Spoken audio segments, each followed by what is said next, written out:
right, we're going to think a little bit about the Trivium in the next little bit here. And there's a lot more that can be said about it than what I'm going to share. Just as a reminder that we're just doing some more introductory level stuff here. I want to begin with Scripture. Then God said, "Let there be light." And there was light.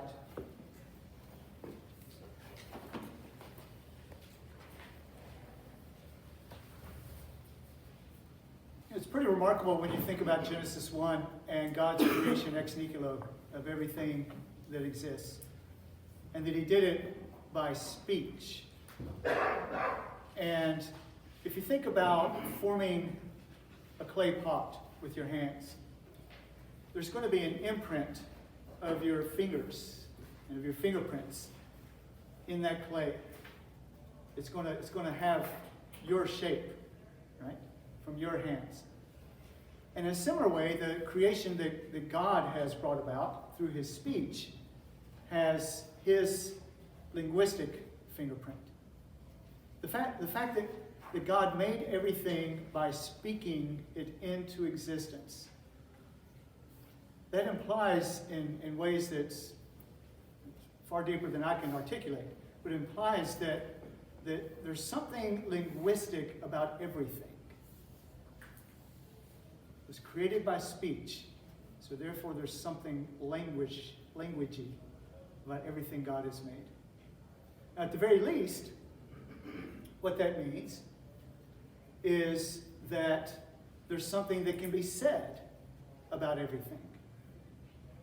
That everything that is knowable and a thing we can describe, a thing we can talk about. And it also means that it already, in a sense, has a name. It already has meaning. So our job, and the job of the children we teach, is not to create meaning where there was no meaning before, because such a thing doesn't exist. But it's to discover the meaning that God has already implanted into everything that he has created, and to find the words that best describe it, that best match that linguistic characteristic that it has. You can think of it this way, that everything, I have a slight accent. I kind of subdue it when I'm public speaking. You ought to hear me when I'm with my folks. It comes out like Beverly Hillbillies. But God's accent, if you will, is embedded in everything that he has made. But it gets even better, right? In principio erat verbum. In the beginning was the Word. And the Word became flesh and dwelt among us. I'm not going to pretend to be a theologian here, so I'm not going to say more than I know to say. But that there's some kind of an inextricable relationship between God's speech. God speaking in Genesis 1 is that divine logos. That divine logos was part of that creative act. And so to discover the linguistic features, if you will, of the things that God has created is to see something of the second person of the Trinity. Is to see something of the divine Word that was in the beginning and that became flesh and dwelt among us. So we're pretty big at the Institute on defining terms, especially as we think about the importance of language. So what is language itself? Well, here's the definition. A method of communication, spoken or written, consisting of the use of words in a structured and conventional way. Again, separates us from the irrational, or non-rational, I should say, animals. The language is the medium of thought. Have you ever had a student, or maybe you yourself have said, like I know I've said, and a lot of the students I've taught over the years have said, I know what I want to say, I just don't know how to say it. Right? You ever had that feeling? And you've heard that from your kids, right? Well, it kind of dawned on me at one point that that's not really true. I mean, if I knew what I had to say, I would be able to say it. I would have the words that express the thought that I have, because language is the medium of thought. Now maybe I have a vague perception of something, I have an inclination towards something or an intuition that there's something that needs to be said and that deserves to be said and that can be said about this question. But I really don't know what it is, because if I did, I could tell you. Right? Because language is the medium of thought. So if we want to help the students that we teach to express those things that they intuit and they sense need to be said, well, they need to learn language. They have to have the language to wrap around it. Just kind of a funny way of showing the hazards of language, if you will. Right? This book, Eats, Shoots, and Leaves, kind of depends, right, on whether it's a murderous panda or whether it's just a normal panda. Comma makes all the difference. So let's think about the 7 liberal arts. We've used that phrase quite a bit this morning already. And so let's think about it. So arts of language, arts of number, the trivium, grammar, logic, and rhetoric, quadrivium, arithmetic and music, geometry, and astronomy. One of the most helpful kind of shorthand ways of thinking about the quadrivium that I've heard and that I've learned is that arithmetic is the art of number, art of counting. Right? Music is number through time. If you're a musician, you know you have to keep time. Right? Geometry is number through space. And then astronomy is number through time and space, or space and time, however you want to put it. We're not going to go too deeply into the quadrivium in this workshop, partly because of what I referred to earlier, that history and language are really at the center of a liberal arts curriculum. And that's not to say that the arts of number and science are not important. In fact, if you count, if you teach mathematics or teach science, you realize, hey, you got 4 of them on your side, right? So it's 4-3, so you win. But really the spoke of the wheel is the art of language and particularly history. And so science and mathematics then come into their own. They really make the most sense when they're placed within the context of history. And so it's not a matter of the arts of language being more important. When we talk about it being central, it's just kind of our starting place, if you will. But we'll offer you a lot of opportunities in the future with future workshops to think very deeply about the quadrivium. And this is something that my colleague Carrie is going to be very involved in with her background in mathematics. You probably don't want me teaching that workshop. All right, so thinking about these 7 liberal arts. We like to define the liberal arts as the tools of thinking and learning that free us to see the truths of things. So just defining some of our terms here. I feel like I always have to say when I'm introducing the idea of liberal arts that this is not a political statement, right? We're not making a political commitment here. But it comes from the Latin word liber or liberalis, free. And if you know from the ancient world that the liberal arts were really for the free men, right? Particularly sometimes the women, but particularly the free men. And that would be, as it says here, suitable for a gentleman. So the more servile arts would be those skills that the slaves would learn, the skills of making things. Right?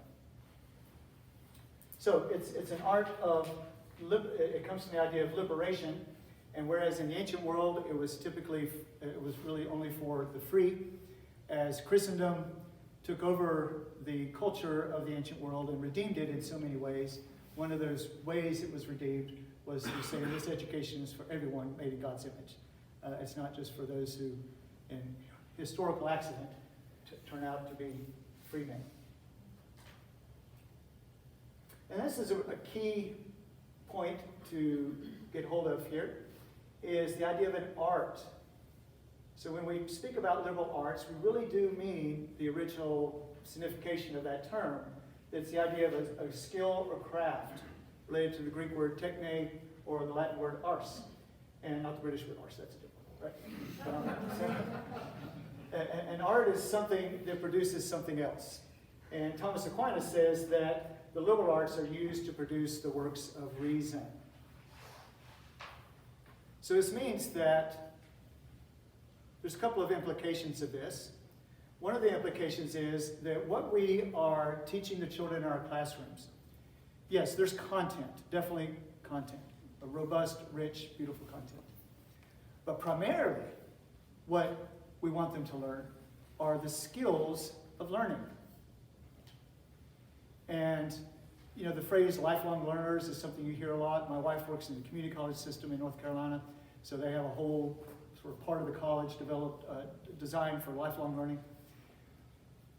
But you think about that. So that's a good example. If you go to my wife's community college and you go to the Lifelong Learning Center there, who are you going to see in the classrooms?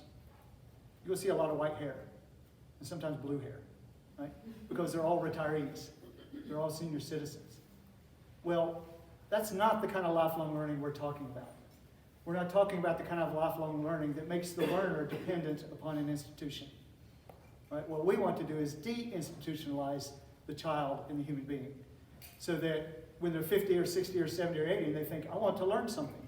They don't think, oh, I need to go back to school. They know how to learn because they've already learned the arts of learning. The arts of learning through language and the arts of learning through number. Very, very different way to think about what we're about here. So that's kind of the first implication, is that we're helping children to acquire the skills of learning. The second implication is that takes a lot of pressure off of us. Because now it's okay if, you know, I have this either official or unofficial sense that I need to get from point A to point Z between August and May. Well, what if I don't? That's okay. Because the primary thing is not getting from A to Z. The primary thing is the art of learning. And if I have to slow down to help the child learn how to learn, that's okay if we don't, quote unquote, cover the content. And if we think about that language of covering the content, when content is covered, who's doing the covering? Who's the subject of that verb? That's right. It's us. We're the ones covering the content. Now, if you want, in the next 2 days, I can cover a lot of content. I'll just talk nonstop really fast, right? And I'll give you a lot of homework to read, right? I can cover a lot of content. That's a very, very different thing than asking the question of, what is the child learning? What has the child learned? So getting from point A to Z does not tell you that the child has learned from A to Z. We know that. Right? We've all had students come into our classes from a lower grade and they don't know everything that, quote unquote, the standards say they should know. That's not the teacher's fault. It's not because the teacher failed to cover the content. It's because the child just didn't learn all of the content. Maybe because there was too much to be asked of the child. These are the kinds of questions that this raises when we begin to think about that our primary task is not to cover content, but is to teach the art of learning. Because learning how to learn takes more time than being the recipient of somebody standing at the front of the room covering a lot of content. Does that make sense? So, I'm kind of raising more questions than giving answers there, I know, but we can talk about that. When we talk about science, here we want to differentiate what we're talking about from the modern notion of science. And science, the word science obviously comes from the Latin scientia, which simply means just means knowledge. Scio, right? I know. So it's not just natural science, but knowledge across the board. Knowledge of ethics, political science, economics, metaphysics, right? Or philosophy, theological science, the queen of the sciences. By the way, at the Institute, when we think about the sciences, and we're not against using the word science to refer to biology or anatomy or physics or what have you. We're not like, don't do that. That's just part of common parlance, and this is the world we live in. But we really emphasize, when we talk about sciences and think about sciences at least, to think in terms of nature studies.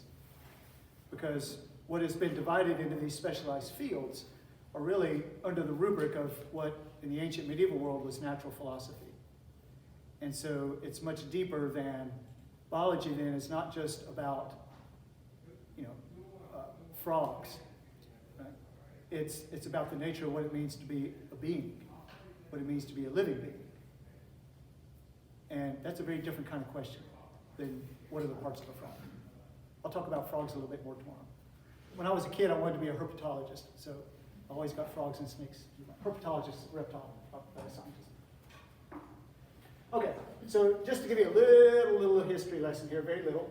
On the left-hand side, you see the way that the 7 liberal arts fit into the overall, if you will, course of education. This is very much a generalization. In the ancient medieval world, sometimes there were more than 7 liberal arts. You see the lists, sometimes it goes up to 11, sometimes it's less than 7. The 7 kind of became the standard. This was more or less the sequence in which a child would be instructed.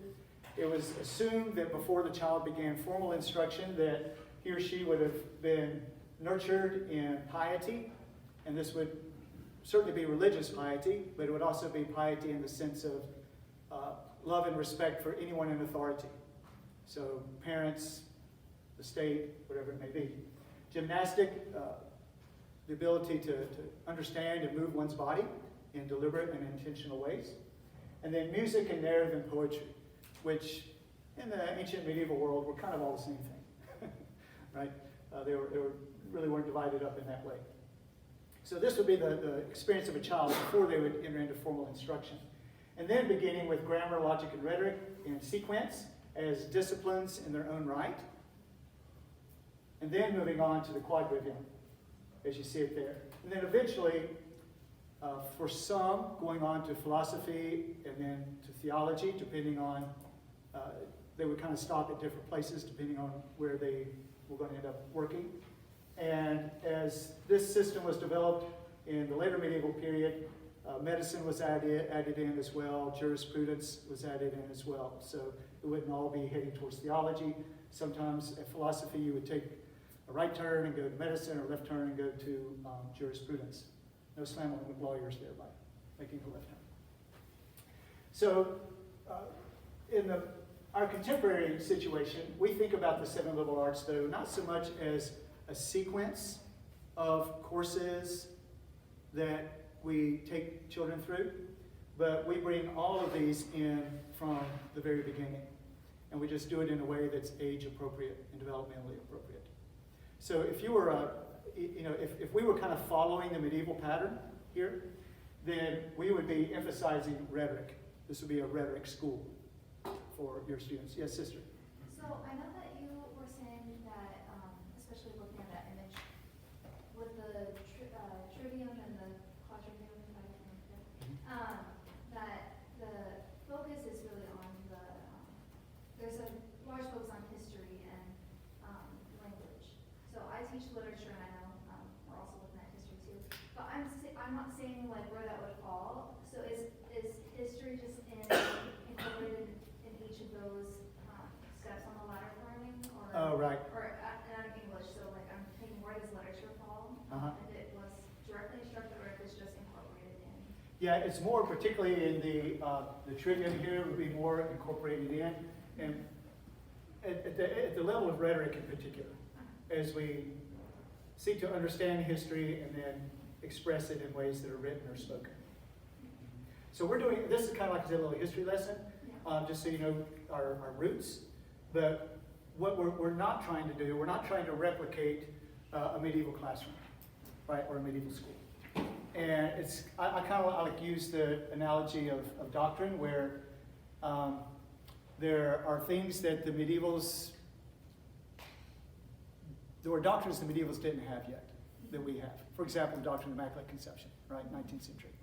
That doesn't mean they were wrong, it just didn't have that yet, development of doctrine. Well, there's a kind of a development of the understanding of what it means to be in Catholic education that's going on here as well, right? So we're not trying to replicate it piece by piece. Does that answer your question? Yes. That's a good question. Can I say that too? Sister, I've always said for the study of history in this realm is not so much like dates and things like this. It's more of why did this happen in the context of history? How did this happen? What were the people thinking around it? So it's a very primary text driven view of history and social studies in general. And it actually becomes quite fascinating if you start to look at it like that. You progress as you would normally, but it's more of the why did this happen and how did this happen as opposed to what happened. Right, and particularly at the high school level, right? At the K-8 level, particularly K-5 level, the what happened and when is really important. That's when we want them to, they've got that powerful memory. We want them to be able to have all those pegs in place. So they've got the names and dates and people and all that. So then they have all this other rich content to hang something on when they get to your classroom. So, yeah, and tomorrow morning I'll kind of model for you a way of teaching that I think will help you see how that all works together. Okay, so here's just a helpful way to visualize it from one of our schools in Wisconsin, St. Ambrose. Grammar, logic, and rhetoric. Grammar is kind of the roots. It's taking in the knowledge, acquiring those foundational tools of learning. Logic, sometimes called dialectic from the Greek, means the same thing for our purposes. Growing in understanding, asking why and how. Like you were saying, Chris, you're starting to move up to a more sophisticated understanding of history, that why and how. And then rhetoric, bearing fruit in that kind of wisdom, where we can, the last bullet point there, perfecting expression of truth with clarity and with joy. So look at each of these individually. We like to talk about grammar as think of it as in terms of naming and remembering. It's a handy little way to think about it. Knowing what answers the question what. In Genesis we read that out of the ground the Lord God formed every beast of the field and every bird of the air and brought them to the man to see what he would call them. Whatever the man called every living creature, that was its name. Isn't that cool? Adam was giving names to all the animals. Now what kind of names do you think he gave them? I think he saw a zebra and said, I'm going to call you Stripey, right? No, that's probably not what he was doing. Thomas Aquinas tells us that what was actually going on there was this. Because of Adam's unfallen nature and his preternatural knowledge, that as God brought each animal before Adam, he was able to intuitively understand the essence of that beast. And so the names he gave them corresponded to what they actually were, not just what they looked like, right? And so just one kind of example, obviously I'm not claiming Adam actually did this, but I think I like to think that it was something like this. So the Latin word for horse is equus, and we get equestrian and all those kind of words from it in English. Well, if you look at the word equus, and you look at its etymology, it comes from a Sanskrit word, which means swift. And so I like to think of Adam being there in the garden and God bringing this horse just running across in front of him, right, in a pasture, and him going, wow, that was equus, right, that was swift. I'm going to call you what you are. You are a swift beast. So there's a correspondence between the name and the essence of it. Just like we said, all creation is pre-interpreted, has a meaning, and we just have to find the right language to put on it.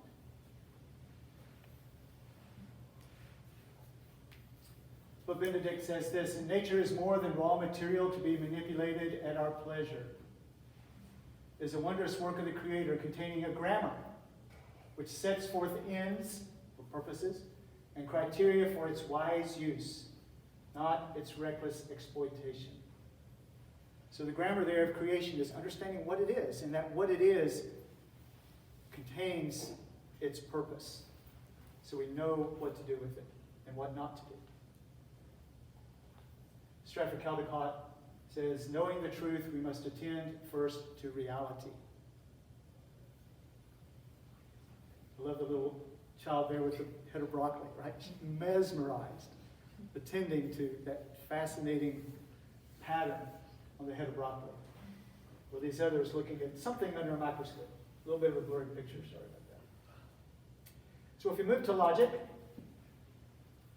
knowing how and why, that more sophisticated reasoning. We have an image up here of a thurible because of a story that comes to us about Galileo. And I don't know if it's true or not. I've tried to do a little research and find it out. It seems like one of those medieval stories that you can't quite verify or not. but it's a cool story, so I'll share it. And the idea is that Galileo was attending Mass, and probably when he should have been meditating on some of the sacred art, you know, and stained glass or whatever, instead he was watching the thurifer with the thurible. He was watching it go back and forth. And he started reflecting that there seemed to be some kind of a pattern here. It would go to one side and stop, and come back and go to the other side and stop. Go to the other side and stop, come to the other side and stop. And so he started measuring the time it took. So he pulled out his stopwatch or his iPhone, or his pulse, probably, right? And he measured how long it took. And that this is the origin of the law of the pendulum. Now, I don't know if it's true, but what was he doing? He was wondering, why? What's going on there? Why is there a pattern? Why is there a rhythm? Why is there something knowable here? And what is that knowable thing? How can I explain it? Having to use logic. And then rhetoric is the art of expression.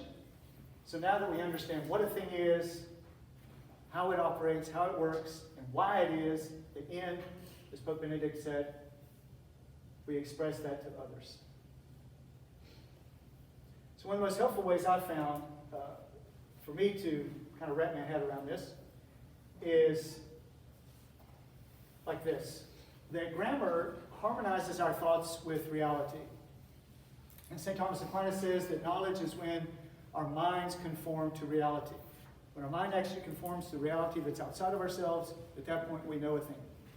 And that's really what grammar is, harmonizing my thoughts with reality, knowing what it's called, knowing its essence. Logic is when I have a lot of those kind of thoughts in my head, and then I put those thoughts together in a certain way. And so maybe I observe cattle a lot. I grew up working on a cattle farm, a dairy farm.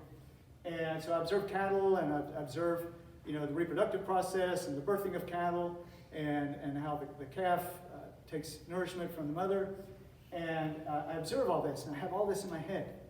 And now I'm like, wow, this all makes sense. And that's kind of what I see going on with the rabbits that I raise, and with the goats that I raise, and the horses. There's a pattern here that goes beyond just the cattle. And so I've learned something new. And now I want you to see what I see. So I have to find a way to express it. I have to find a way to explain it. I have to find a way to harmonize my thoughts, all these logical connections I've made in my intellect. I have to find a way to harmonize my thoughts with your thoughts, so that you're now seeing what I'm seeing. You're now thinking what I'm thinking.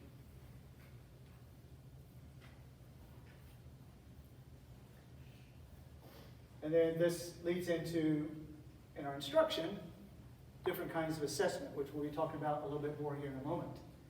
So when we're assessing for facts, we're really kind of assessing at the level of grammar. What is the thing?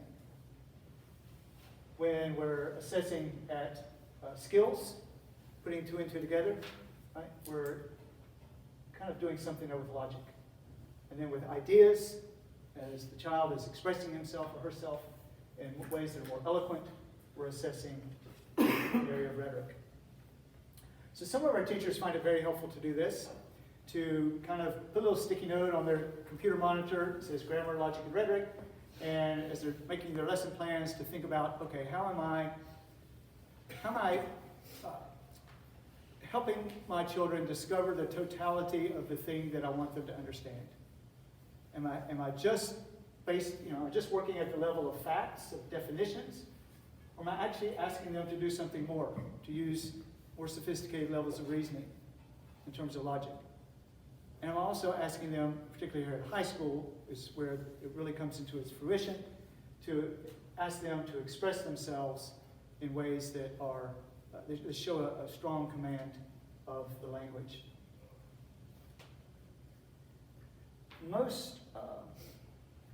Particularly most standardized testing, deals with which of these three areas?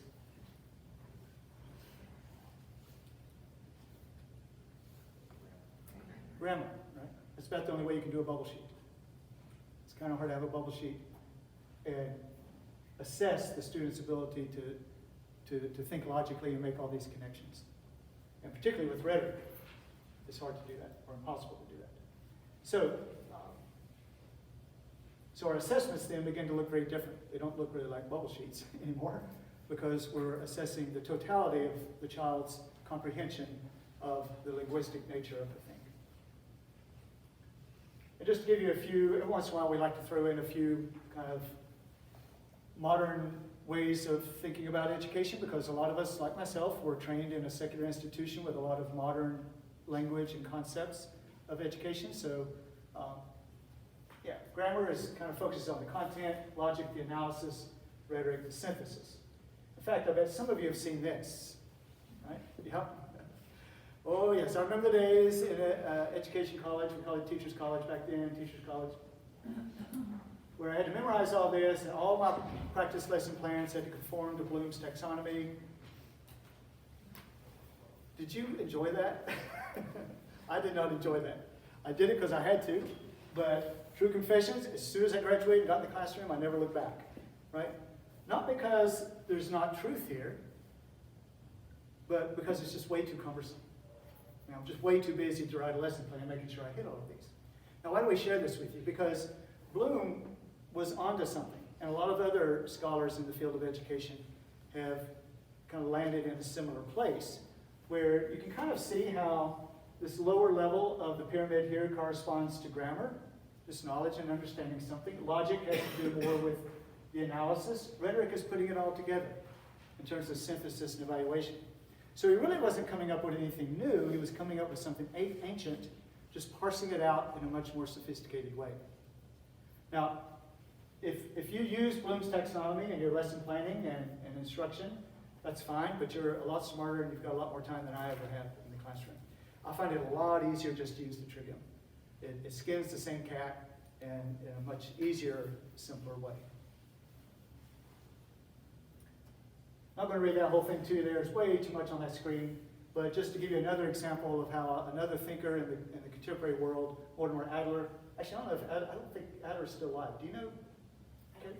I don't think he is. But 20th century thinker, kind of a great books guy. And you can see how he, if you just look at the goals line there, acquisition of organized knowledge, kind of corresponds to grammar. Development of intellectual skills, skills of learning corresponds to rhetoric. Enlarged understanding kind of corresponds to rhetoric. So just pointing out here that a lot of folks have come up and kind of landed on this way of understanding the way children learn and the way knowledge can be presented and understood. And I like to keep it simple. So the Trivium keeps it simple and it makes sure I'm not leaving out anything important. Perhaps you've heard of Dorothy Sayers. She's kind of the matriarch of the contemporary restoration of the liberal arts to education. And she says this, it's kind of hard to read, but she says it's not the great defect of our education today that although we often succeed in teaching our pupils quote-unquote subjects, we lamentably fail on the whole in teaching them how to think. The difference between thinking of a liberal art as content or liberal art as a skill of learning. They learn everything, she says, except the art of learning. Now I want to share this next slide with you just because you may run across this sort of thing at some point. What Sayers did was something very different than truly the classical liberal arts understanding of the Trivium. And what she did was she recognized that art of naming, grammar, art of naming and remembering, is something that little kids are really, really good at. And she noticed that the art of reasoning, of using logic, the second art of the Trivium, is something that early adolescents begin to be really, really good at. And then as the students move into high school, rhetoric and more sophisticated expression is something that they're really, really good at. And so what she did, she kind of developed a scheme here where she divided up a K-12 education in terms of grammar stage, logic stage, and rhetoric stage. Now, I'm showing you what we're not asking you to consider doing, but just that it's important that you understand that it's out there, and you may hear it or run across it at some point. Now, she landed on some real truths here about developmentally how kids learn. When I taught middle school philosophy, there were 8th graders, and We taught on a trimester system, and it was a required elective, whatever that is. And so, you all have those here too. And so the really ambitious kids, really typically the high flyers, would all take philosophy first trimester of their 8th grade year, because they were the smart kids. They wanted to get the hard thing out of the way so they could take film class later on. They got B's and C's. Now here's the funny thing. The 8th graders that typically were academically had lower grades would put this hard class, this philosophy class, right? Sounds hard. They would put it off till the last trimester. So I would have them at the end of the school year. Almost inevitably, they all got A's. Now what was the difference? You were easier on them. What was it? You were easier on them. I was easier. I was worn out, right? Just whatever. No, the difference was developmentally, right? Something between that August 8th grader and that April 8th grader, something developmentally had clicked to where they could now think logically, and the concept of a syllogism made sense to them, right? So she was onto something right here. I think where Sayers made a mistake was, and I don't want to lay too much at her feet because she wasn't really trying to change the world. She was just putting ideas out there to be considered. But I think maybe a flaw in this way of thinking is that even little children can think logically. Even little children can express themselves. And even high school students need to learn the names of things and still need to be learning how to think logically.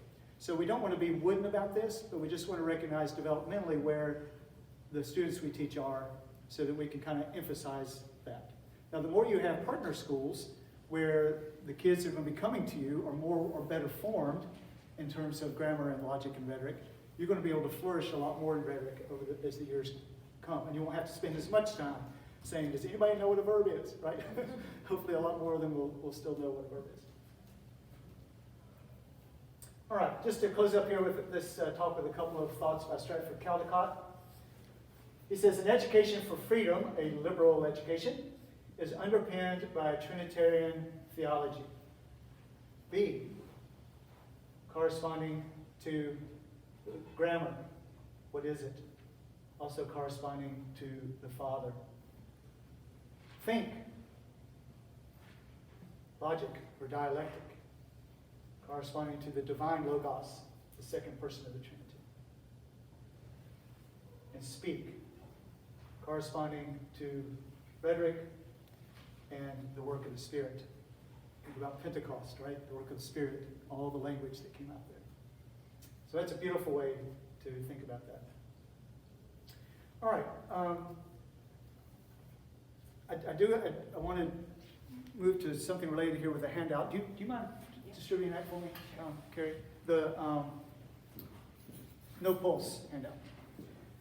While she's doing that, do you have any thoughts or questions or reflections on this piece?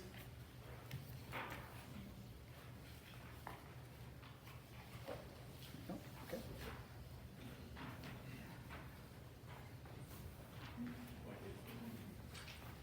There's kind of a natural life cycle to a workshop, right?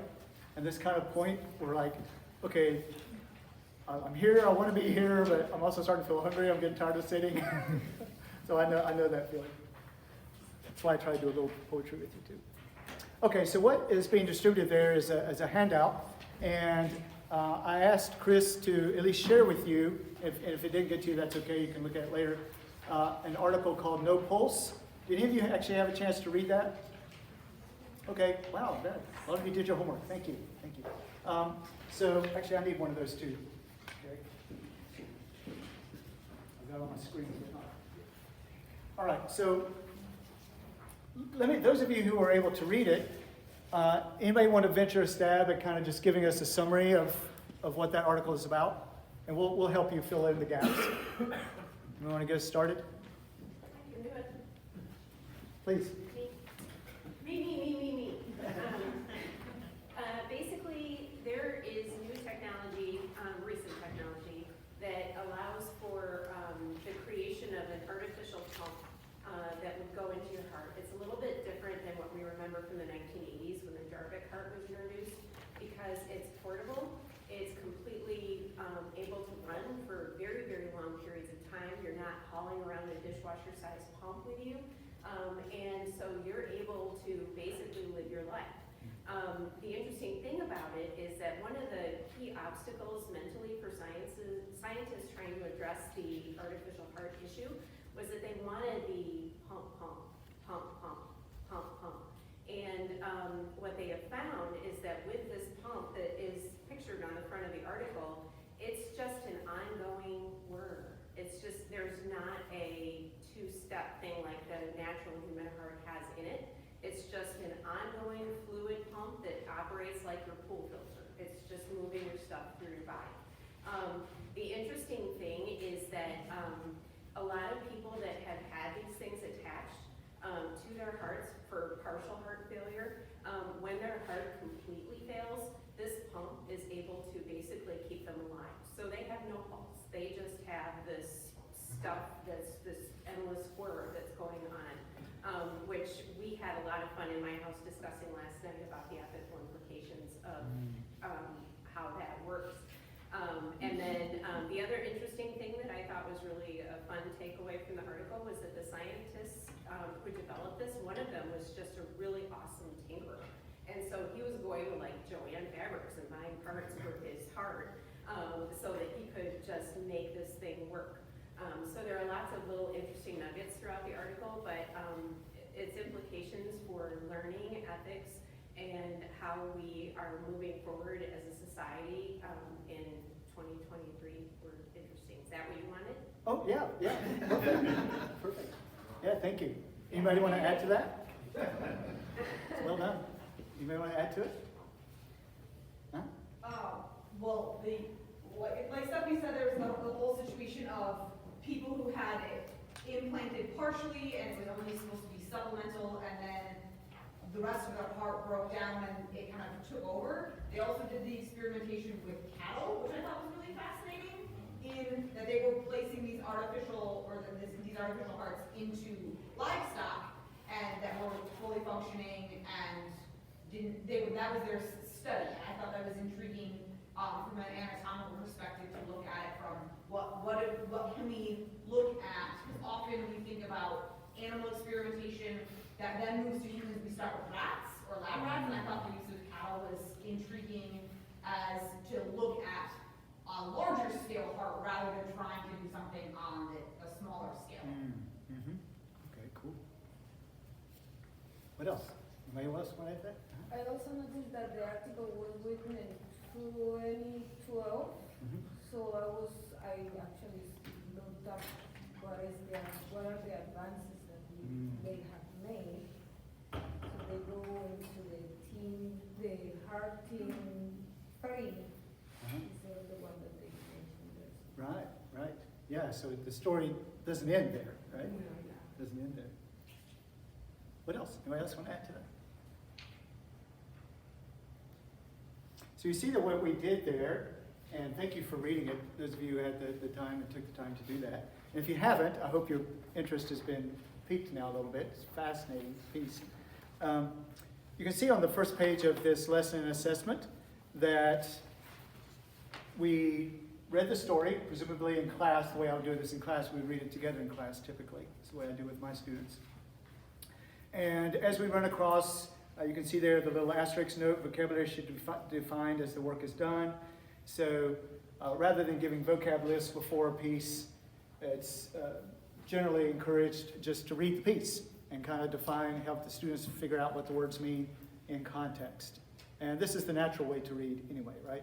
When you and I read a book, we don't go on the internet to find a vocab list before we jump into the book. We just start reading. And if we find something we don't understand, we figure it out. So we just did there that number one, a narration, a retelling. And this is something that our teachers in kindergarten do. But it's also something that we as high school teachers can do as well, and as adults, right? I mean, this was interesting to hear your thoughts and what stood out to you and what you remembered. Pretty impressive, actually. You can do drawing, having rewriting, have them use images to tell the story of no pulse to the parents or to the family. I like that y'all discussed the ethics of it in your household. So that partnership with the family is, finding ways to do that is key.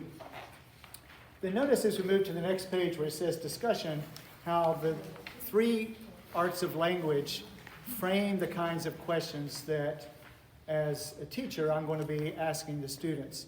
So if in the narration and retelling there are, maybe things that should reveal a misunderstanding or a gap in the story that I think is important, I'm probably going to use this grammar section to try and elucidate some of that from some of the students that didn't particularly share. So you can see these a lot of these questions here, maybe all of them in fact, pretty much all of them begin with the question, what? Right? The grammar questions are really what? What kind of work does a pump do? Let's make sure we really understand that. What is the Jarvik? Describe Dr. Billy Cohn. You mentioned how he was a tinkerer, right? Anybody else notice anything about Dr. Billy Cohn that was pretty interesting? He was a tinkerer, but he was also what else? What do you do with the cards? Yeah, he's a magician, right? At least an amateur magician of some sort. Pretty effective one for the journalist that was interviewing him. Not exactly what you think of as somebody that's a heart surgeon and developing new technology, that they're going to be a magician, but it all comes together in the story. And so a lot of details there just to make sure that we have a full comprehension of the grammar. Moving on to the logic, you can see that these questions are why and how questions. Why is it important to find an alternative to using human hearts for heart transplants? Those of you who read the article, how would you answer that question? Why is it so important to find an alternative to the Jarvik or even to taking a human heart and transplanting it in someone? Yeah, go ahead, Stephanie. It is important because we don't have the same kinds of car accidents and mortality rates that, you need the heart to be healthy. Right. And so it typically was accidents that brought those hearts in for people. So now we don't have those, but at the same time we have changing medical conditions like obesity and other issues that are forcing the need for hearts to increase. So the supply is diminishing, the demand is growing. Good, excellent. You want to add No, to that? it was the same, just the demand for hearts to be transplanted is higher than the ones that are available. Right. The demand outstrips the supply. Yeah. Uh-huh. One of the things that struck me in it was the early story about how Cohen had his hand inside the kid, just keeping the hand, doing it, just his hand squeezing. And how it's such a simple function, and yet we can't figure out how to solve a simple function. Right. And so there's just kind of like, I guess that would be a bit of a why. Such a simple thing. Why can't we do this? That's right. Pursuit of knowledge, maybe pursuit of understanding. Right. And this wasn't brought up in the article, but there's at least an ethical question that's raised, right? What is that ethical question in terms of human transplants, human heart transplants? Can you take a heart out of a cadaver? No. Right. So if you're going to remove a heart from someone and put it in someone else, that person still has to be alive. And removing the heart kills it, right? So there's an ethical problem there, right, as well. So finding an alternative using a human heart is important. Do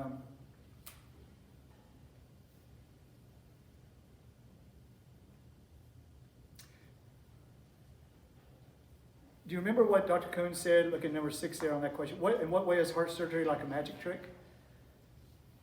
The magic tricks were not just incidental to the story. Does anybody remember what way he said heart surgery is like a magic trick? Yes. Every trick has a complex series of steps you have to follow. Specifically, if you deviate from that, I'm sure it's not going to work. Can you compare that to surgery is just an incredibly long, complex series of steps that if you mess up even one of them, then the whole surgery fails. Yeah, exactly. And then look at the rhetoric column there, or section C. So now we're moving not just from making logical connections based on the story itself, within the story, but how would you describe the need for an alternative to human heart transplants to someone who's not read the story? So now the student has understood the what, they've understood the how and the why, and now you're giving them an opportunity to express that. We did a retelling here as a group, but you're giving your children an opportunity to retell in either a speech or something written. How would you describe the challenges of heart surgery to someone? What questions does this story raise for you? What questions did y'all discuss last night? You said you had a question about the ethics of it. What ethical questions did it raise for your family? Well, we were most concerned with who decides who gets one of these hearts. Okay. And if man is able to decide life and death, at what point should are we replacing God in our choices about who lives and dies? And then we had a conversation as an English department last week about separating the intellect from the body and how that seems to be happening more and more and more. So my family and I have been talking about that too, and so we sort of saw an immediate connection here. Wow. And so, I mean, just that one sort of little series of questions and thoughts there, that's at least one day of class of rich, nourishing discussion with your students, right? Very meaningful time spent with your students. So we're not rushing through this by any means. Great stuff. So then how do we assess? So how can we use the Trivium to do our assessments? Again, making sure that we're not just creating the equivalent of a bubble sheet where we're just having them regurgitate facts, but we're wanting them to think rationally, logically about it, as well express themselves in compelling and beautiful ways. So grammar, for what reasons is artificial plumbing a heart not an ideal solution?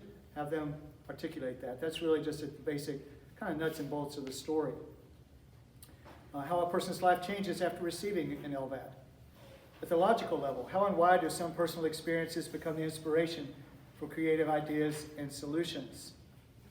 You may remember what personal experience, well, you mentioned the one of holding the heart in his hand and realizing that if he stopped massaging that heart, the young man would die, right? That was a pretty powerful experience he had that led to this. There was also another experience that led him to think creatively about the hearts. Maybe it was Dr. Cohn, maybe it was the other doctor, but do you may remember what other experience led to this creative idea? It was while he was, yeah. There's another, one of the doctors I think was in Egypt, Good. right? We saw that it's Archimedes.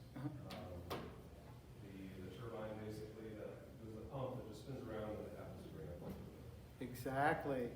So you've got a little Archimedes screw there in this heart, right? That's what's going on. Wonderful. What ethical questions are raised? Right? Which we've already thought about there a little bit. Think about the logical reasoning. And then at the rhetorical level, does the story of No Pulse inspire you or worry you? Or both? Maybe both, right? Sounds like maybe some both. Yeah, it worried me a little bit, just because I feel like if it's my time, it should be my time. And so my husband and I had a long conversation about when to pull the plug. But there's a role here for the divine, and I feel like there's a certain amount of hubris that comes with holding a heart in your hand and feeling like you have the power to continue or end life. And I feel like these sorts of things point to a society that is moving more toward, we're real excited about the fruit of the tree of knowledge that we ate, and we're not necessarily giving God a significant enough role in making those choices for us. Yeah, okay. Anybody think differently? Sister? I don't know that I'd say I think differently, but to kind of go off of that, God obviously is all powerful, and the power that He has given us, it's not like it's just like this fell into place because, God, it fell out of His hand, oops. We now have this power to, that 4,000 years ago, people didn't have. I think that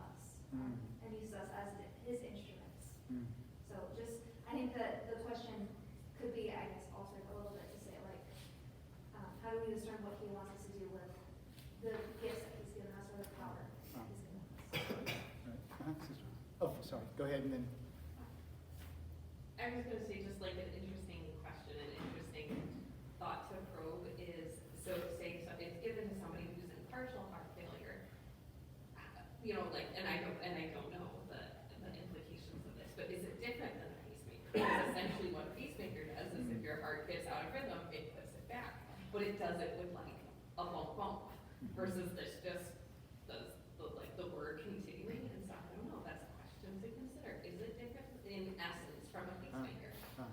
So, my only response to that is God has also given us the power to change and assign gender. Yes, like lots of questions. Yeah, there are lots and lots of questions about that, and how is this different than that? right. And so what do we do with that knowledge? I know you had some comment there.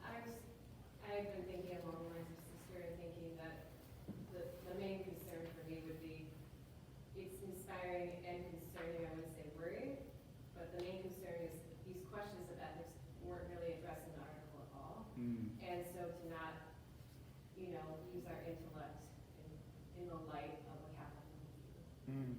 Mhm. you know, the main concern, Right. just asking questions. Well, and I mean, I guess the way that I would push back would be to say, well, we all have on like glasses and we drive cars, which are all like machinery that kind of helps or improves our life. And it seems like if we can do things like glasses to like help us see better, that's like a lesser good than like kind of keeping someone alive. So it seems like keeping someone alive would actually be a greater good.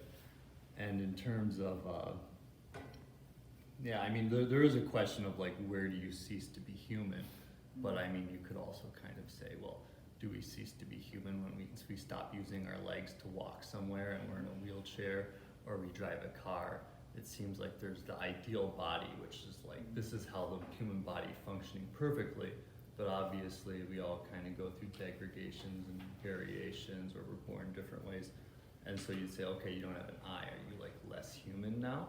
But it does seem like you can lose parts, and that gets a bit to like Aristotle right there. Yes. Yeah. I think it was, yeah, USCCB put out a white paper not too long ago on transgenderism and defining kind of what how to use medicine in a way that supports life, and how to use medicine to be community appropriate. And so I think that kind of would go to, you know, that question of where is that line? What are we doing here? When does this, you know, replace God versus when is it working in conjunction with life? But the thing that stands out to me mostly in that document is the points about how human life is really, it's the combination of the body and the soul. And, you know, I mean, my parents went in medicine, so I've kind of heard things like this. It creeps me out, I won't say it creeps me out. Yeah, there's no pulse there, but the person's talking to you. But, yeah, we can do a lot to keep a body alive. But do we have a person alive? And I think ultimately that's, we're no closer to keeping a person alive or not. You know, we can keep a body alive, but that's only 50% of the conversation. Right, right. And then the determination of life or death from a neurological perspective, cardiovascular perspective, that's just like fascinating and getting harder. Yeah. Because we can do lots of things to keep the body alive. Yeah, we can measure things at a much more infinitesimal level than we used to be able to. Somebody back there had something. Okay, so the ethical question that it raised for me was at one point early on, there's this guy who, he had partial heart failure, they stuck one of these in him, and then his heart completely stops. But he was still alive, but he had all kinds of other issues. And at some point, he was asking them just to turn it off. Right? And then it went on and on and on, and finally they were like, all right, we're turning it off, and then he died. So it's actually more of a life support thing. So the question is, if somebody's walking around like the lady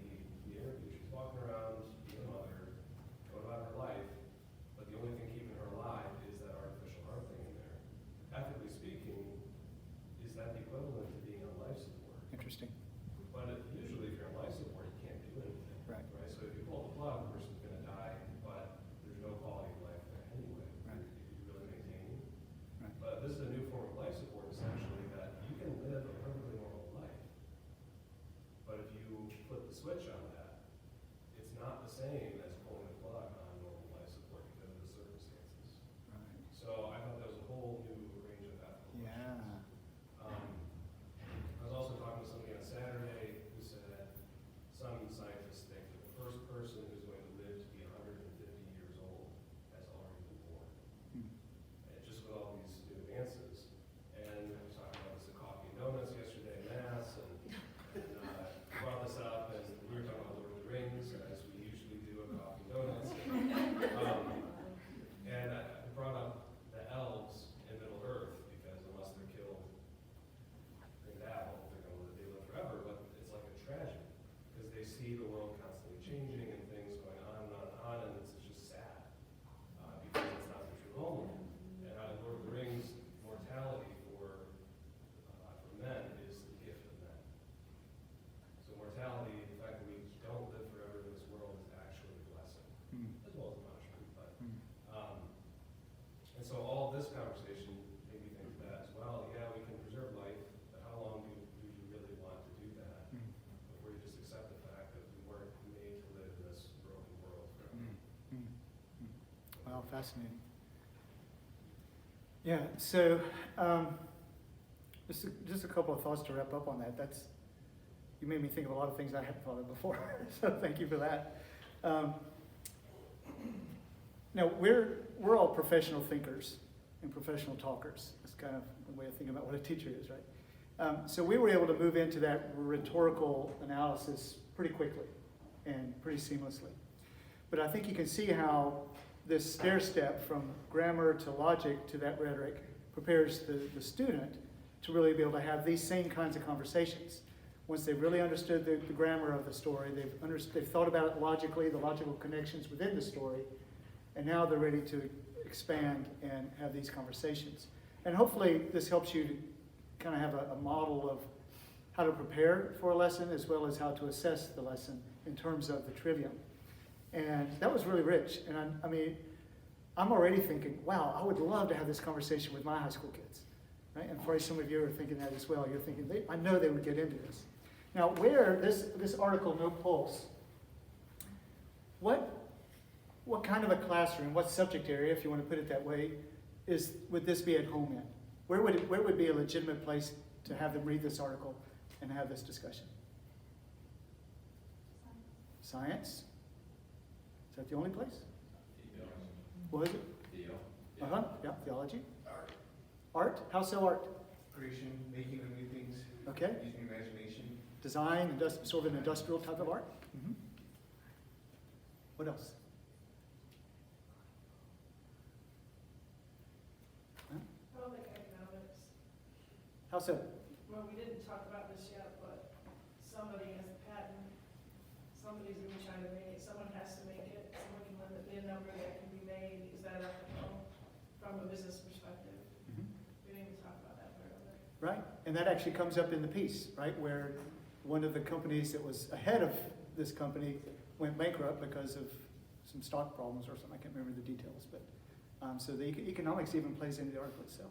Okay, so science, what do we say? Science, art, econ, theology. Where else could it be at home? English as a companion to Frankenstein. Ah, okay, good, very good. All right. So I'm saying that to help maybe push us beyond some of the boundaries that we think we have around us because of the title of the class that we teach. And that something like this is a beautiful supplement or a beautiful entry point into any of the disciplines that you're teaching. Why? Because all truth is connected to every other truth. Right? It's that unity, it's that integration. Okay, good. Let me see where we are on time. We have Mass at 11:45, is that right? Okay. Maybe we'll hold off on that, because I think we'll do it. So, Carrie has something special for you, but I think we're going to hold off on it. Okay, so we have Mass 11:45. We'll need someone to show us where it is. Why don't we you've got time now to prepare yourself for Mass, whatever you need to do. And then we regroup at 12:30 for lunch. Do we know where that is? Cafeteria right here. Right there? Yep. Okay, cool. And then after lunch, we'll come back here at 1:15 for a seminar and then a final presentation. Okay? You good? All right, thank you.